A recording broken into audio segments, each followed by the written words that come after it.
Señor Ministro, señor Presidente del Consejo de Estado, señores embajadores, señoras y señores. Yo quiero, en primer lugar, agradecer a los organizadores de este acto por su invitación para participar en él y inmediatamente quiero felicitar a Eugenio Nassarre y a Francisco Aldecoa por el magnífico trabajo de coordinación. Es una tarea difícil, sobre todo cuando son tantos los participantes, además de sus dos magníficos trabajos que en él han incorporado.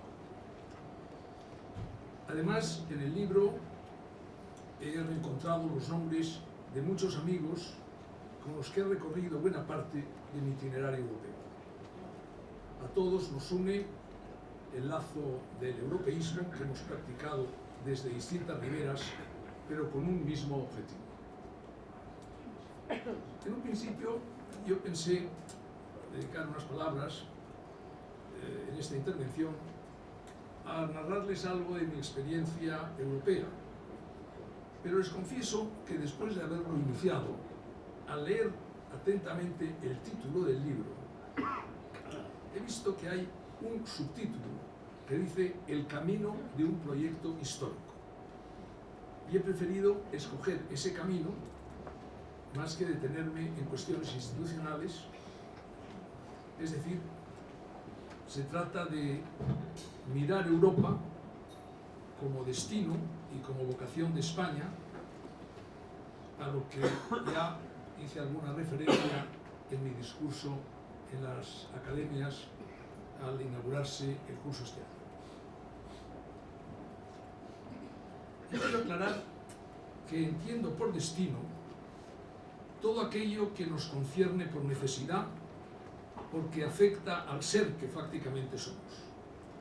¿Qué es destino? Destino es la etnia, la lengua materna, el tiempo histórico en que se vive, porque estas tres dimensiones nos afectan intrínsecamente.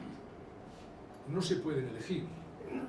En cambio, llamo vocación a la esfera de lo que concierne a nuestra libertad, como la elección de forma de vida, las convicciones más íntimas, el credo religioso, las ideologías, la profesión, el estado civil. Y es en este sentido que Europa es conjuntamente nuestro destino y vocación.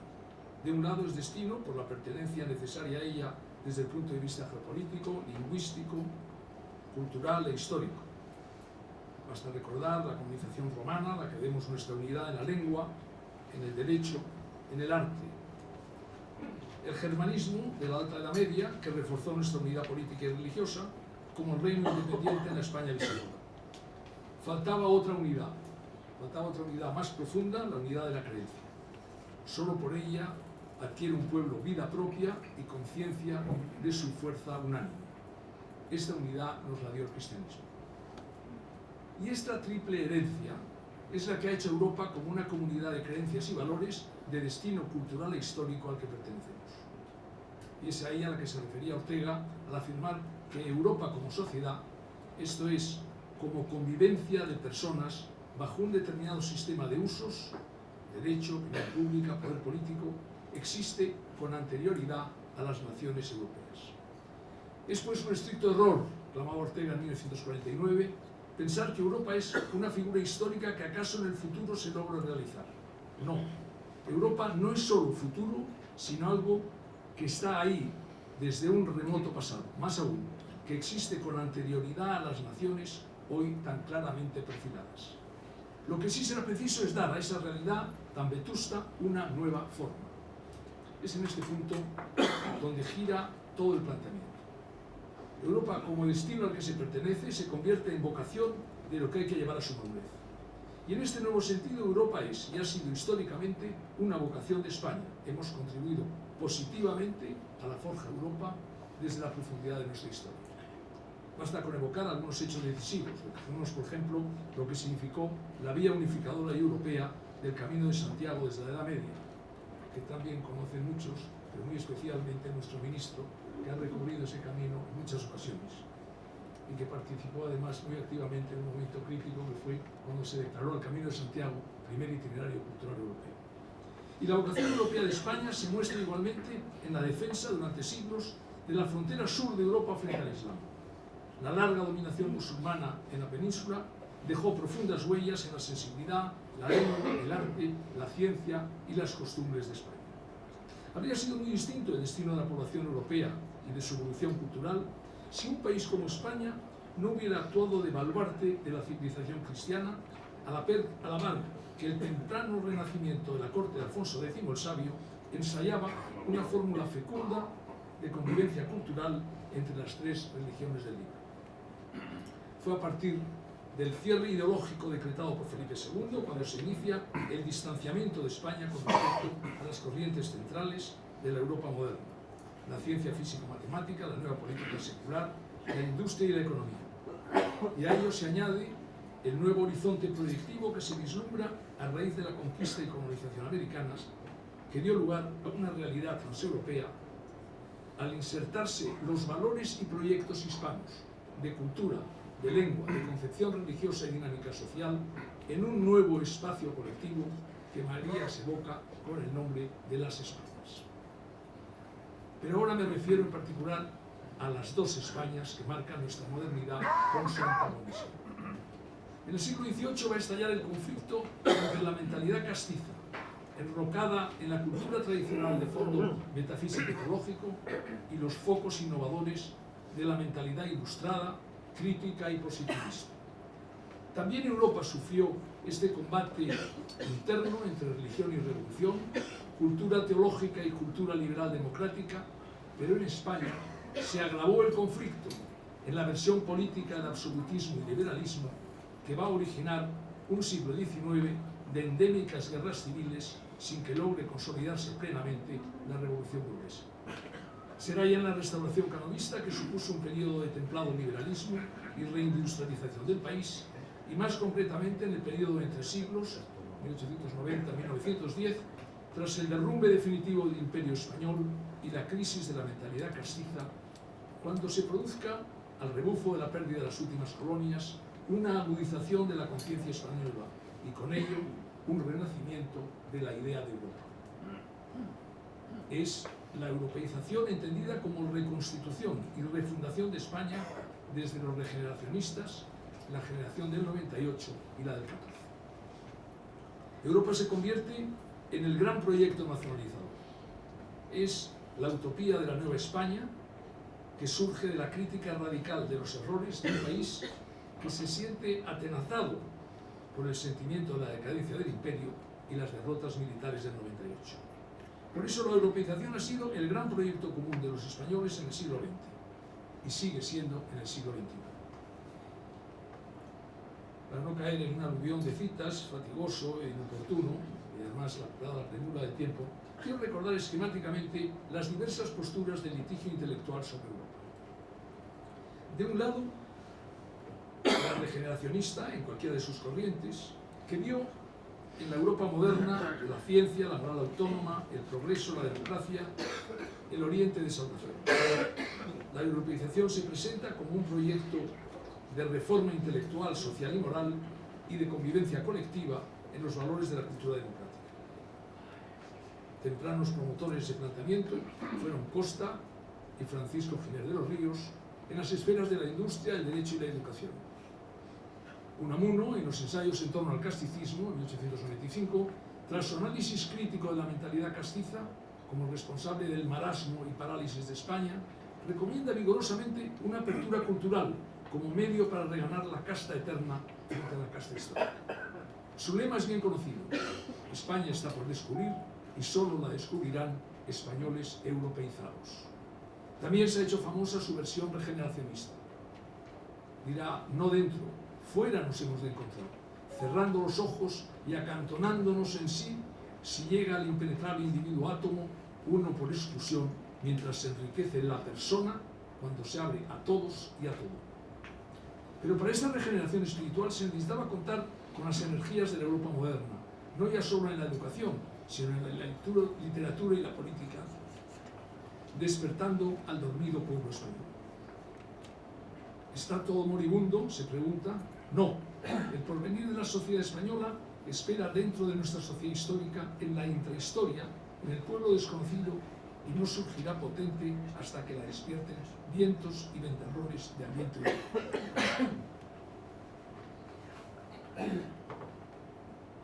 Pero ha sido Ortega, en línea con la herencia regeneracionista de Costa y de Pinar de los Ríos, el que acertó a formular con precisión el problema de España como un problema de cultura. Se entiende de la gran cultura moderna, la ciencia físico-matemática, la ética autónoma, la religión reformada, el derecho racional, la escuela laica y la administración competente. Todo eso representa a Europa, en una palabra, la Ilustración. Ciencia, moral y arte son los hechos específicamente humanos, y viceversa. Ser hombre es participar en la ciencia, en la moral y en el arte. Ya se conoce su consigna de combate. España era el problema y Europa la solución. Tampoco se trataba de la mera reforma educativa, sino de forjar un movimiento ilustrado que se confiaba a las nuevas élites culturales del país frente al antiguo poder espiritual. Intencionadamente dejaba Ortega fuera, en su programa de secularización radical, a la religión. Y esto originó, entre otras causas, que no son del caso, como la crisis espiritual de Unamuno en 1897, su viraje en reacción contra los jóvenes europeístas que habían convertido Europa, la Europa ilustrada, en un mito metafísico y en una panacea radical. Surge así una postura vacilante en la relación España y Europa, muy propia del agonismo unamuniano. Se dan pues dos sucesivas actitudes frente a Europa y la europeización. En la primera, utiliza el contrapunto europeo como aguijón para el proyecto reformista y europeizado. En la segunda, tras el 98, se produce un rechazo a la europeización de España. La primera versión está representada por En torno al clasicismo y la segunda por la vida de Don Quijote y Sancho y el sentimiento trágico de la vida en los hombres y en los pueblos. De esta obra tomo un texto de muestra. Lo que el hombre busca en la religión, en la fe religiosa, es salvar su propia individualidad, eternizarla, lo que no se consigue ni con la ciencia, ni con el arte, ni con la moral. Ni ciencia, ni arte, ni moral nos exige Dios. Lo que nos exige Dios es la religión. Así pues, frente al secularismo radical orteguiano opone Unamuno un pensamiento trascendentalista, quijotesco, abierto a los grandes intereses del espíritu. No se trata de excluir la herencia cultural moderna, sino de aportar lo propio en contrapunto dialéctico. La verdadera europeización de España no se logrará para Unamuno hasta que España consiga imponerse en el orden espiritual europeo. Se trata de españolizar a Europa para europeizar a España. A la agudización de este dilematismo agónico respondió un segundo Ortega en las Meditaciones del Quijote, con un programa de integración de la cultura europea trascendentalista y la cultura mediterránea, en otros términos, el conceptualismo germánico y la sensibilidad latina. Yo no soy solo mediterráneo, no estoy dispuesto a confinarme en el rincón ibero de mí mismo. Necesito toda la herencia, se entiende, europea, para que mi corazón no se sienta miserable. ¿Por qué el español se obstina en vivir anacrónicamente consigo mismo? ¿Por qué se olvida de su herencia germánica? Sin ella, no hay duda, padecería un destino equívoco. Pero a la vez, para no recaer en la unilateralidad de la razón moderna, se ve obligado Ortega a proponer una reforma del concepto de razón, la razón vital, histórica, superadora del seco intelectualismo europeo. De ahí que en este periodo de madurez comience a ver a la vez la aportación específica de España a Europa en el racio-vitalismo. En alguna medida, en la crisis europea del racionalismo, España podría ser parte de la solución. En este repaso de pensadores españoles mencionaré también a Salvador de Madariaga, que redescubre a España en Europa. Cuanto más fuerte es su fervor europeísta, más intensa es su pasión por España. Madariaga realiza en su obra un canto a Europa como libertad espiritual y con ella está haciendo, como Unamuno y como Ortega, la gran exaltación de la España eterna, de la España que puede ser. Sus ideas sobre Europa como integración de la variedad en la unidad aparecen en el libro Bosquejo de Europa. En consonancia con el Ortega de Meditaciones sobre Europa, Madariaga veía a nuestro continente doblemente amenazado por el Gengis Khan mecanizado de Moscú y por sus propias tendencias suicidas. Desarrolla la idea de una dinámica de la realidad como integración de los antagonismos y del conflicto entre polos opuestos. Para él Europa es no solo el resultado histórico y cultural de las diferencias nacionales, lingüísticas, literarias, es decir, de todos aquellos elementos que componen la identidad de cada uno de los países europeos. La unidad de Europa es también, y ante todo, la consecuencia específicamente europea de ese diálogo y la apertura al otro, que se manifiesta a través de la convivencia y la concurrencia de los países europeos. Y debo mencionar aquí la emoción que sentí al descubrir el busto de Madariaga en 1978 en el Palacio de Europa de Estrasburgo, en presencia de sus majestades, los reyes de España. Tras esta apretada síntesis de estos tres maestros del pensamiento, doy un salto al marco institucional para recordar el primer discurso de Su Majestad el Rey Juan Carlos ante las Cortes en noviembre de 1975, en el que mencionó como prioridad de su reinado la aproximación a las instituciones europeas, y debo dar testimonio de su preocupación constante, así como la del presidente Suárez, por culminar ese proceso. A partir de 1980 tuvimos que superar infinidad de obstáculos hasta lograr el ingreso en el gobierno de Felipe González el 12 de junio de 1985, con el respaldo de todas las fuerzas políticas y de la inmensa mayoría de los españoles. La idea de nuestra integración nos llevó a aceptar, no sin grandes sacrificios, problemas y descontento social, cuestiones como la gran reconversión industrial de los años 80 y parte de los 90, que propició crecimiento e impulso a la economía española. España, como es bien sabido, recibió una de las mayores movilizaciones de fondos que haya recibido un Estado. La integración europea nos ha movilizado como sociedad, como administración. Europa nos ha mostrado el camino del diálogo. Quizás las fuerzas políticas y parte de los ciudadanos no han sido siempre conscientes de que el proceso europeo es una de las grandes innovaciones políticas de la historia de la humanidad y un laboratorio para experimentar nuevas formas de identidad y de ejercicio de poder. Como pocos pueblos, los españoles ya no somos diferentes. Hemos identificado el proyecto europeo con el proyecto nacional y, como ha señalado con acierto la profesora Araceli Mangas, hemos hecho de Europa nuestro propio proyecto nacional. Hemos conseguido dejar de ser periferia, hemos vuelto a tomar conciencia de nuestra secular identidad europea y nos apropiamos de la idea europea para España, para el proyecto nacional, como algo nuestro. Y esto no debemos olvidarlo en los momentos actuales. No podemos ignorar cuál es nuestro destino y cuál es nuestra vocación. El ser de España, el sentido de nuestra identidad colectiva, al menos tras fracasar la aventura imperial desde la segunda mitad del siglo XVII, es el reencuentro de España con Europa. Eso es para mí, señoras y señores, el resumen de este camino de un proyecto histórico que reza el título del libro que presentamos.